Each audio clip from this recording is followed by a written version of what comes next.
September 20th, 1958, was an emblematic day for the British. At the RAF Systerson Airbase in Nottinghamshire, a crowd had gathered to watch the Battle of Britain air show. With many wounds still fresh from World War II, veterans were proud to see the protectors of the skies flying over them. Everything was running smoothly until the RAF's newest addition showed up to astonish the citizens, the Vulcan bomber. Then all hell broke loose.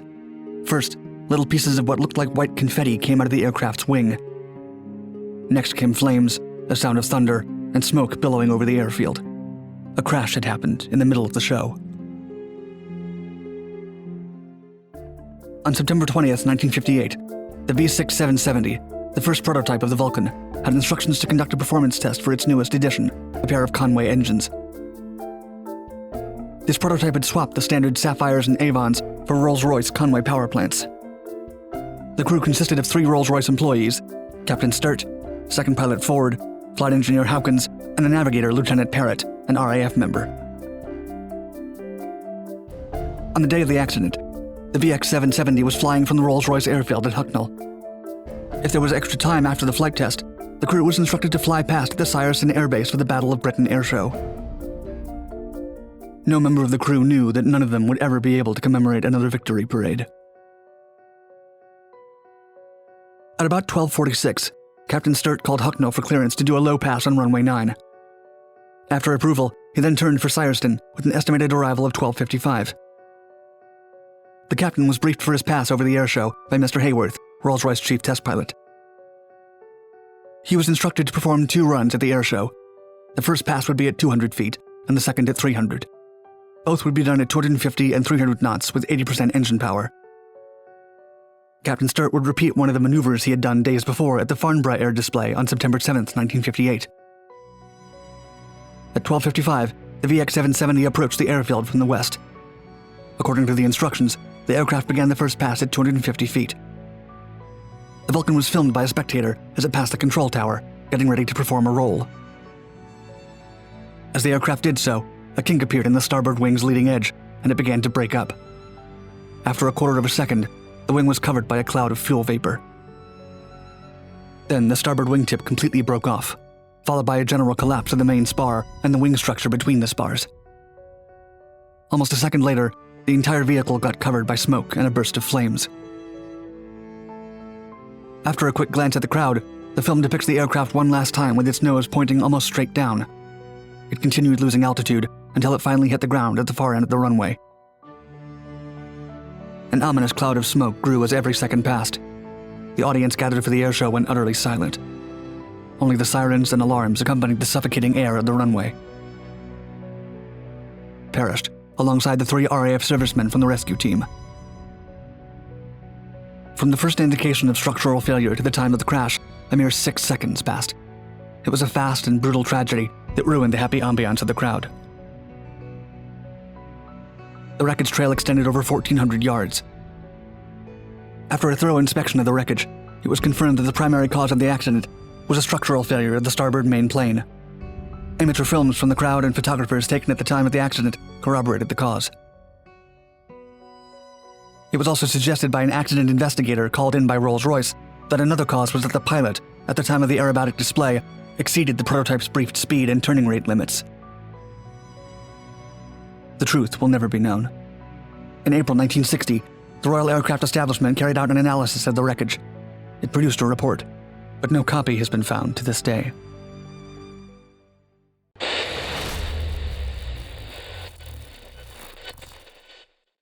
In an era of fantastic and futuristic aircraft, the North American aviation XB-70 Valkyrie stood out as one of the most awe-inspiring.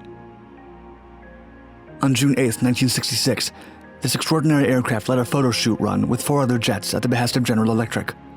The company wanted to photograph a set of the planes that carried their engines. In the group, an F-104 was piloted by Joe Walker, a seasoned pilot. The XB-70 was flown by Al White, the chief test pilot for the program, with Air Force Major Carl Cross as the co-pilot. A Learjet piloted by Clay Lacey would carry photographers to capture the formation, which would be featured in a company brochure. However, a tragedy suddenly struck. The Valkyrie and the F-104 were involved in a shocking accident, documented and immortalized in these photographs. They're now part of American aviation history's long catalog of mysteries. The XB-70 Valkyrie was a deep-penetration strategic bomber, considered one of aviation's most significant technological achievements of the 20th century. Designed by North American Aviation, the six-engine Valkyrie was capable of reaching a Mach 3 speed while flying above 70,000 feet, ready to outrun any Soviet fighter jet it encountered. In 1966, General Electric, manufacturer of the plane's YJ-93 turbojet engines, requested the presence of the XB-70 for a photo shoot run. The company wanted a photo of 5 aircraft powered by their handiwork. The picture would be used for the cover of their brochures to present at an upcoming shareholders meeting. It sounded like a simple mission, but this flight would end in tragedy for some of America's most recognized pilots. The night before the mission, the XB-70, along with the other planes that would be in the formation, underwent a series of pre-flight checks. Technicians and engineers were busy until the last minute, making sure the jets were in perfect condition. The fuel tanks were also full. The morning of June 8th was slightly overcast, but had otherwise perfect weather for flying. Airspeed calibration and sonic boom run tests were conducted with no problems. It wasn't a demanding mission, but it was ideal for Major Carl Cross, who had never been inside a Valkyrie before. He would co-pilot the XB-70 along with Al White, the chief test pilot for the Valkyrie program. The formation was led by the AV-2 XB-70, flanked on the left by Commander Jerome Skyrud and E.J. Black in the U.S. Navy Phantom II. On the same flank was a T-38A Talon flown by Captain Peter Hogue, with pilot Joe Cotton in the rear seat. Off the Valkyrie's right wing was a NASA F-104N Starfighter with Joe Walker aboard and a YF-5A piloted by John Fritz. The Valkyrie was set to perform a series of flight tests and then meet up with the other aircraft over the ocean, just off the Santa Barbara coastline. The group flew in a racetrack pattern at 25,000 feet through the clouds for 30 minutes at 300 miles per hour. The formation of the planes had to change several times so the cameraman could take the pictures. On the final circuit lap, and only 3 minutes before the photographers were scheduled to leave, the crews were informed that a B-58A was approaching the formation at a higher altitude. Pilot Walker, flying his F-104N Starfighter, couldn't see the approaching jet. While looking for it, he accidentally and inexplicably moved slightly closer to the Valkyrie, which then rose suddenly, so the Starfighter's horizontal stabilizer's tip touched the XB-70's wingtip. The Starfighter was further destabilized when it entered the XB-70's wingtip vortex. The plane passed across the Valkyrie's rear fuselage, taking off the right vertical stabilizer and most of the left one. The F-104 then cartwheeled and burst into flames. The XB-70 started a flat spin shortly after the collision. Fuel vapor spewed from it. Although the engines were still running, the aircraft did not catch fire. At first, the calls of mid-air didn't make sense to Pilot White, who had no idea what had happened. But when Pilot Cotton in the T-38A referred to, quote, 2 verticals came off left and right, it became apparent they were talking about the Valkyrie, since it was the only twin-fin jet in the pack. The Valkyrie flew for another 16 seconds before entering a slight rolling motion. White tried to correct his position, but balancing the huge aircraft was impossible without vertical stabilizers. The XB-70 started to do a snap roll, which then turned into an uncontrollable spiral descent, spilling more fuel from its damaged wing. No one had ejected from the plane by the time it lost 10,000 feet.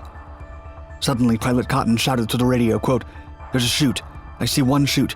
Stay clear of that wing. One chute's going down." It was all captured on camera. The Valkyrie was burning from the tail section with the flames now close to the jet's nose. Only 2 minutes after the mid-air impact, the aircraft crashed a few miles from Barstow, California. Pilot White's ejection capsule landed a few thousand feet away from the XB-70. Eventually, he recovered from severe injuries in a hospital. Sadly, Major Cross didn't make it out of the jet. Later, White recounted the tragic event he and Cross had gone through. After feeling the impact, his immediate reaction was to get his seat in the escape capsule.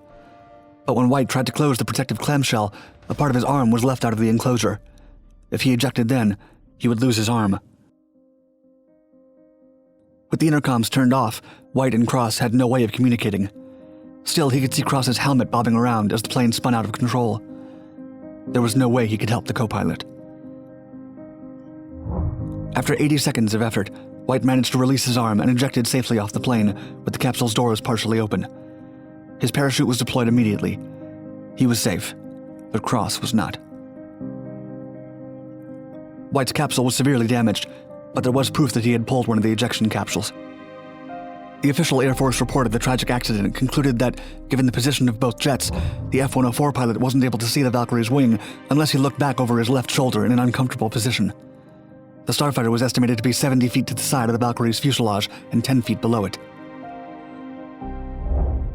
With the jets in a complicated position and without proper sight cues, Walker could not accurately perceive his movements in relation to the Valkyrie, which led to him drifting his aircraft into the XB-70's wing.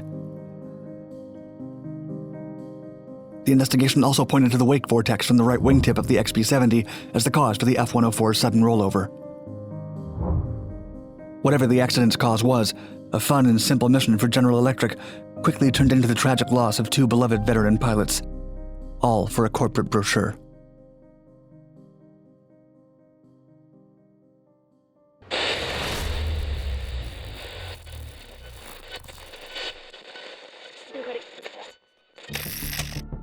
Major Bryan Knight was finishing his act during the Chesapeake Air Show near Baltimore in September of 1997 when suddenly his aircraft broke apart.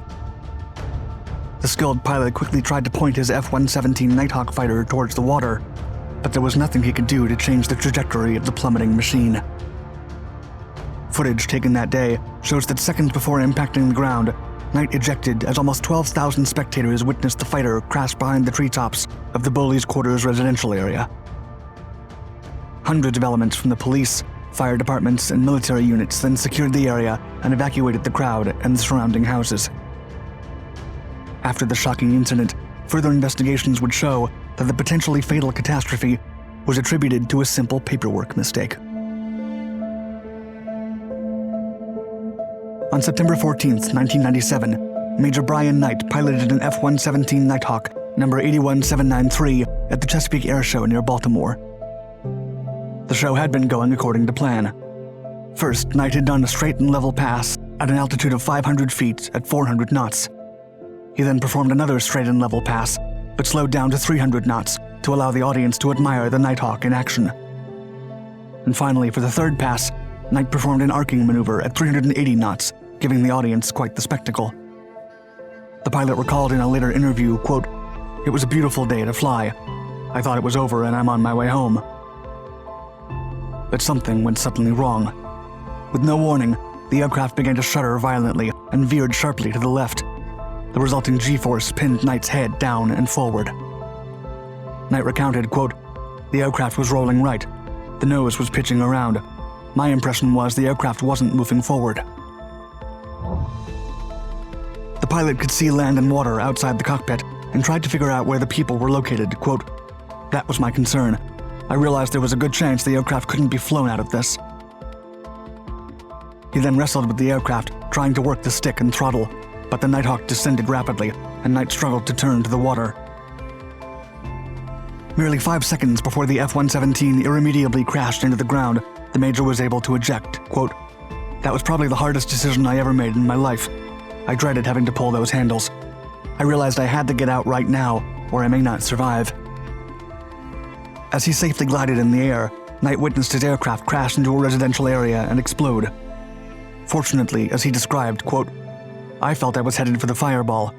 As fate would have it, I got blown a little bit left of where the fire was."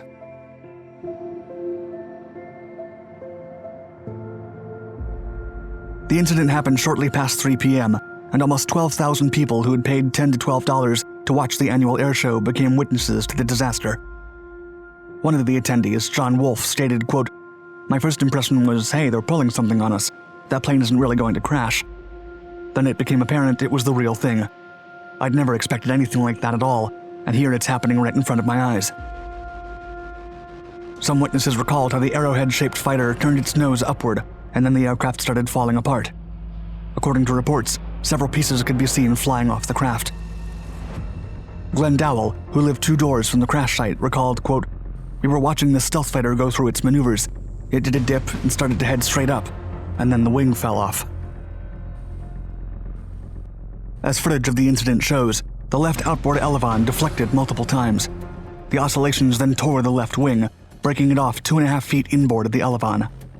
Consequently, The ruptured wing hit the F-117's tail and crippled its vertical stabilizer.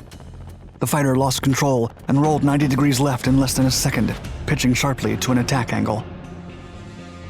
Marty Campanella, a commercial pilot attending the air show, said, quote, "The pilot stayed with it as long as he could, but you could see he didn't have control. I would say the airplane came unglued."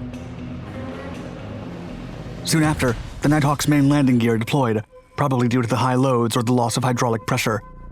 The aircraft then tumbled and plummeted to the ground. 13-year-old John Stumpf and his brother Jared were just walking out of their home in Bowley's quarters in a driveway about 60 feet from the crash site when they came across the stunned pilot. Knight approached the kids and humbly told them, quote, "I'm really sorry." Meanwhile, Andy Kinkowski, who was watching from a boat near the shore, rushed to the scene of the crash and found Knight. Kinkowski explained, quote, "He said he was truly sorry about what had happened and said he tried to pull it out. He wanted to land this thing in the water, but couldn't." Knight was deemed a hero after the accident, and even Defense Secretary William Cohen commended him, acknowledging his bravery for staying, quote, "with that aircraft until the very end."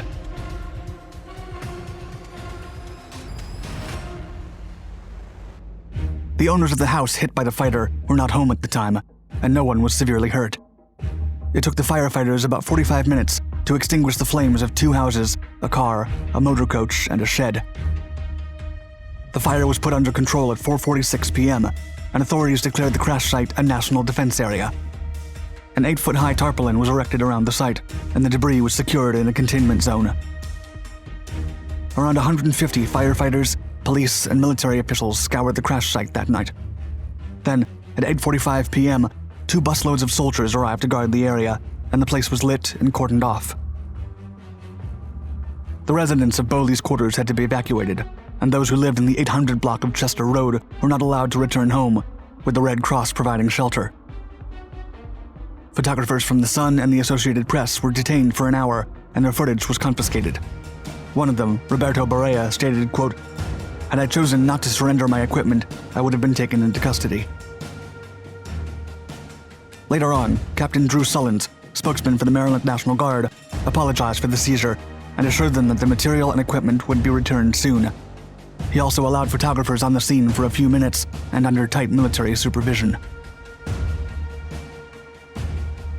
The F-117 in question was part of the 7th Fighter Squadron, 49th Fighter Wing at Holloman Air Force Base, New Mexico. At the time, it was temporarily located at Langley Air Force Base in Hampton, Virginia, to support community and military air shows on the East Coast, and had recently participated in other flyovers.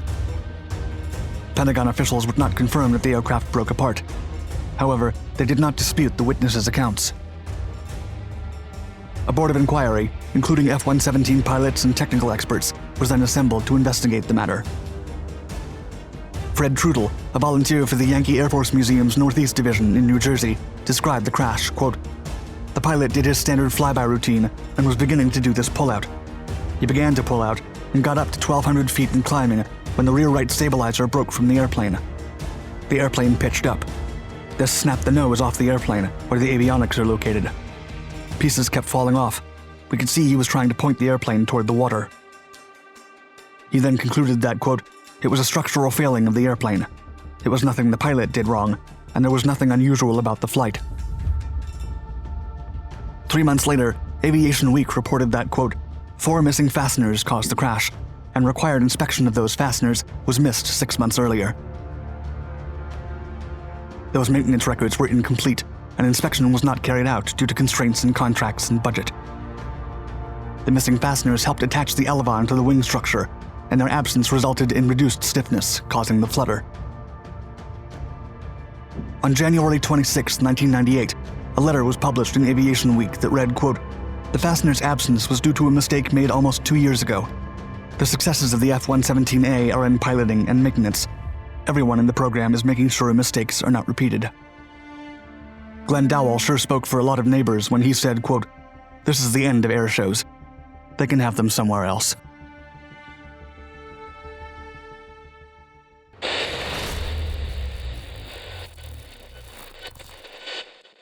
On September 20th, 1995, a dramatic and bizarre incident occurred over the open ocean.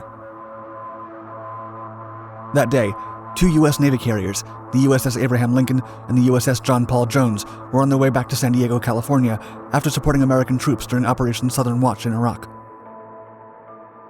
While conducting a typical training mission in their F-14 Tomcat fighter jet, pilot Neil Wayland Jennings and radar interceptor officer Lieutenant Buga hoped to liven things up for the crews on deck. Nearing the end of the flight, Jennings brought the aircraft near the John Paul Jones and performed a flyby at supersonic speed. Suddenly, while wrapped in a shockwave, one of the F-14's engines exploded. Caught on camera by a sailor from the USS Jones, the blast from the Tomcat astonished everyone. There was no way the pilots could have survived the airplane disintegrating at that speed. But miraculously, they did, even after performing a supersonic ejection, breaking the sound barrier and ending up 55 miles away. Both men only suffered minor injuries. They were lucky to be alive to tell the story. The aircraft that pilots Neil Wayland Jennings and radar interceptor officer Lieutenant Buga used that tragic day was a Grumman F-14 Tomcat. The airplane became a pop culture icon thanks to its appearance in the movie Top Gun, first released in 1986. The F-14 was a supersonic, twin-engine, two-seat, variable sweep-wing fighter. It was the first of the American combat fighters designed to fight against Soviet MiG fighters during the Vietnam War.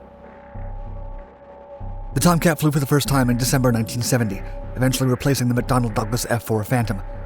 It was an effective fighter that evolved for the better, but its first iterations had engines that were not powerful enough for its size, which led to specific use restrictions. The engines of the F-14As were prone to compressor stalls when performing high angle of attack maneuvers, especially at low altitudes. In the late 90s, the Navy and USAF were transitioning to the F-14B, which had 30% more powerful engines than its previous version. When both pilots made it into the air in their Tomcat, their mission was to fly in a cruise missile profile, simulating an attack against the USS John Paul Jones. Everything was going well during the flight, until the USS John Paul Jones controller asked the two-man crew to do their flyby as fast and as low as possible. Jennings continued to accelerate and descend. Then, at around 10 miles from the USS John Paul Jones, the Tomcat leveled off 500 feet at almost 600 knots, just like the cruiser had instructed. After passing the carrier, Jennings initiated a right-hand climbing turn to carry the Tomcat to holding altitude.